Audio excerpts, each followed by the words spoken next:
কি আমরা চাকরি করি, আমরা রাস্তায় বের হয়ে এই জন্য কি আমরা, এটা কি সম্ভব? আর এটা বলা কি ওনার উচিত হয়েছে? উনি তো সব জানে, যাই না শুই না এভাবে একটা মানুষ সব কিছু জানার পরে, উনি পাঁচটা জানার পরে কেন আমরা রাস্তায় বের হইতেই পারি, আমরা চাকরি করতেই পারি। এটা তো ওনার ভুল হয়েছে, ওনাকে বলেন ক্ষমা চাইতে, ঠিক আছে? ওনার এটা একদম ঠিক হয় নাই, ঠিক আছে? এই জন্য তো জাতির কাছে ওনাকে বলেন ক্ষমা চাইতে, এটা একদম সম্ভবই না। এটা আসলে এটা ওনার পক্ষে আমরা কখনোই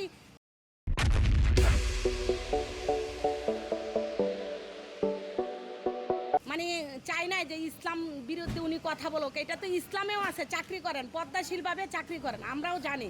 কিন্তু আমরা রাস্তায় বের হবো, বাচ্চা নিয়ে স্কুলে যাব, আমরা বাজার করতে বের হবো, এই জন্য যে সবাই, এটা তো ঠিক না।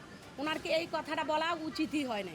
এটা অবিশ্বাস কথাবার্তা, এটা তো মিথ্যা কথাবার্তা। আসলে কি আইডি হ্যাক হয়েছে, উনি যে আইডি হ্যাক হয়েছে, তাই হ্যাক হওয়ার সাথে সাথে কি উনি থানায় কোনো কমপ্লেন করছে? থানায় কমপ্লেন করে নাই, ঠিক আছে? উনি 4-5 ঘন্টা 10 ঘন্টা পরে, 3 দিন পরে উনি থানায় কমপ্লেন করছে।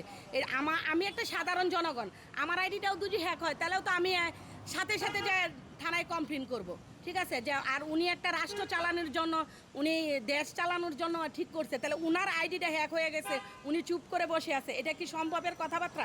এটা কি জনগণ মানবে? আপনার মনে হয় কি হয় যে এটা জনগণ মানবে?